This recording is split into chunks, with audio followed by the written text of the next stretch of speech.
Next robot మీదకి ఒక చెట్టు కట్ చేసి క్రష్ అయ్యేలా చేసేస్తాడు.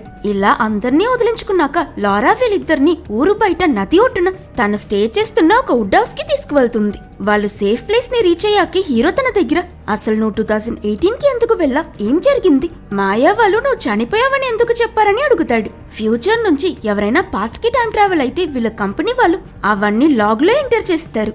లారా ఆ రికార్డ్స్ చెక్ చేస్తున్నప్పుడు ఒకసారి మాయా ఎవ్వరికీ చెప్పకుండా దొంగతనంగా ఎందుకు 2018 కి వెళ్ళిందని తెలుసుకుంది. ఆ సంవత్సరంలోనే మీ నాన్న టైం ట్రావెల్ ప్రాజెక్ట్ గురించి ఆన్లైన్ లో రిలీజ్ చేశాడు.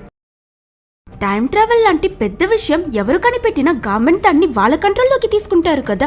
అలా జరగకూడదు, ఆ టెక్నాలజీతో తను ప్రాఫిట్ అవ్వాలని ఆలోచించిన మాయా పాస్ట్ కి వెళ్లి 2018 లో ఉన్న తన యంగర్ సెల్ఫ్ కి ఈ విషయం గురించి చెప్పి ఎన్విరాన్మెంట్ కి కీడు చేసే ఎన్నో డేంజరస్ ప్రాజెక్ట్స్ లో ఇన్వెస్ట్ చేసి కుప్పడు డబ్బు సంపాదించి ఇవ్వాల్సిన వాళ్ళకి లంచం ఇచ్చి తను టైం ట్రావెల్ పై సోల్ కంట్రోల్ పొందింది. అండ్ తన వల్లే